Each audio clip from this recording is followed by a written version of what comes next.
56 years ago, Russia, the northern Ural Mountains. A group of 9 students of the Ural Polytechnic Institute embarked upon a difficult winter expedition to reach the Otorten mountain.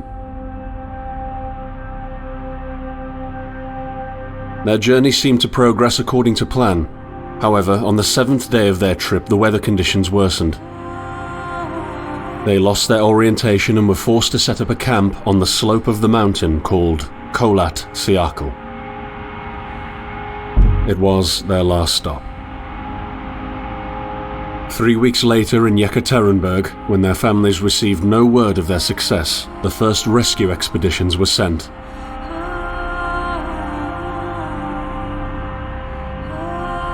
On February 25, 1959, an abandoned encampment was found. The tent was torn down and covered with snow, with all the group's belongings left inside.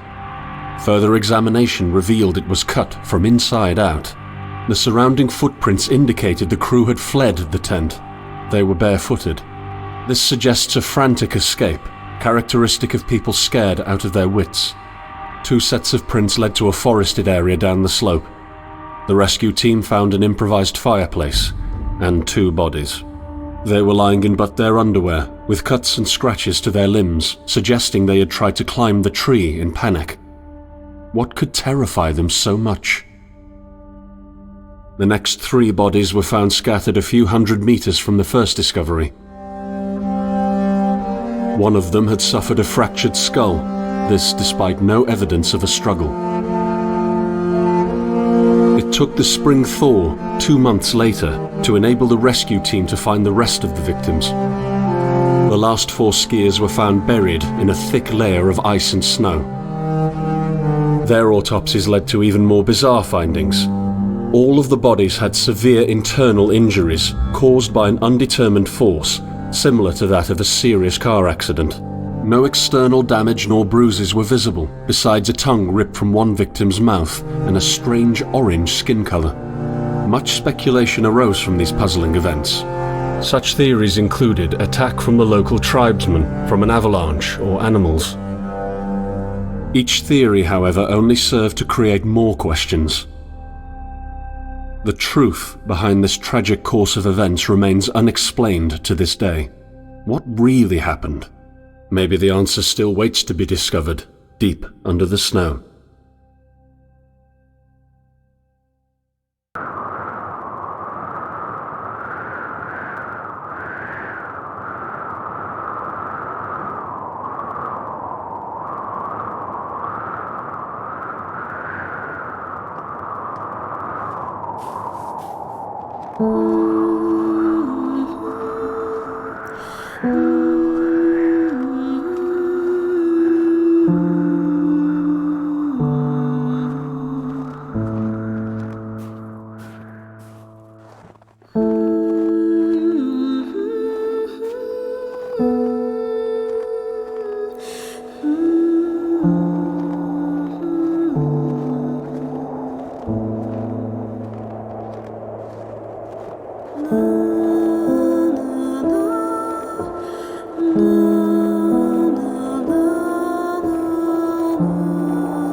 coming to me.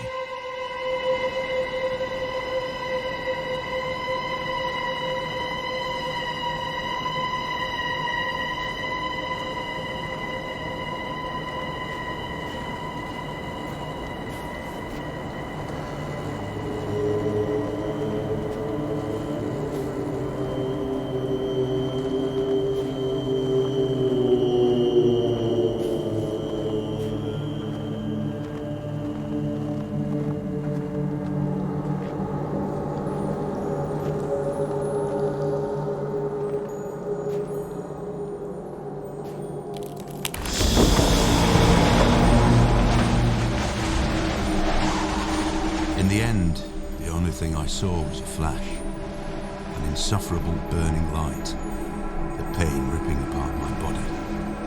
I felt it tearing out of my soul. After a while, I was nobody, nothing. The light went out and I vanished into overwhelming darkness. I welcomed the end with delight.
Behind you.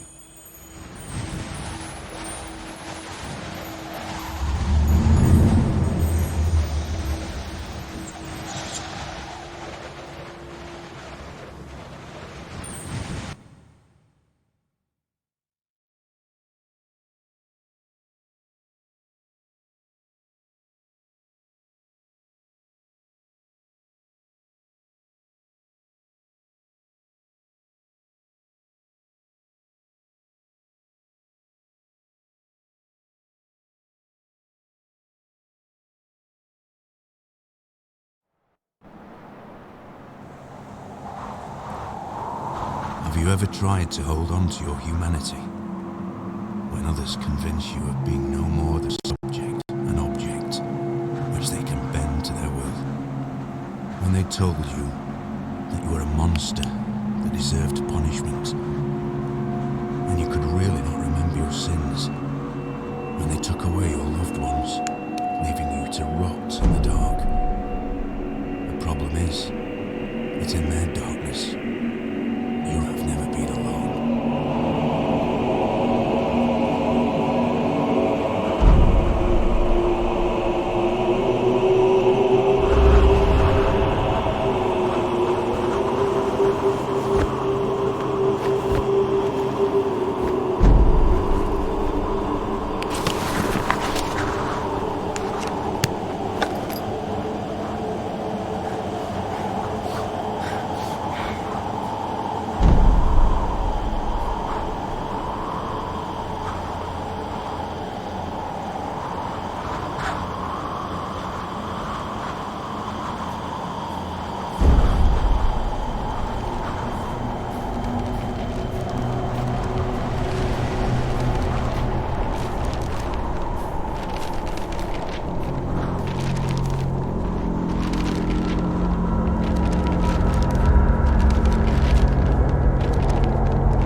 I set out the moment I heard about the incident. I was in the area, so I reported to the unit myself to be automatically assigned to the case. I arrived at Vichy on February the 19th, a couple of days before the Institute's rescue group. While waiting for them, I started asking around to see if anyone from among the locals knew anything about the incident. One of them said he had a hunting cabin in the search region and knew the area very well. I decided to use him as a guide. When the rescue team had finally arrived, I explained to them what the unit's role was in this mission and that all discoveries or observations should be brought to my attention before anyone else's. We established priorities, checked the equipment, and set off right away. It was not until February the 26th we found the tent that I believe belonged to the students. Initial findings show that the people in the tent cut its sidewall and for some reason tried to escape from it in panic. The tracks in the snow led to a forest 1.5 kilometers away. But the trail went cold after 500 meters and we had to carefully search the entire area. This was not a place of any average incident. We had shivers crawling all over our bodies because of the atmosphere surrounding us. I was convinced that something more than just an accident had occurred here. I had the feeling we were dealing with something unnatural.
discovered the first bodies by the pine trees. A makeshift campfire suggested they tried to warm up. The bodies were only in underwear. I decided to thoroughly search the area between the tent and the tree line. I discovered the other bodies every few hundred meters apart. Their position indicated the victims attempted to return to the tent as fast as they could. This could mean that the threat was gone and the group decided to go back to the tent, or just the opposite. Someone or something appeared from the forest and forced its victims to run. At this point, it is difficult to determine what exactly happened. I have collected small samples from all bodies for further research at the unit's laboratory. I discussed the situation with the rest of the rescue team, and afterwards they focused on the visual inspection of the tent and areas by the trees, and I entered the forest.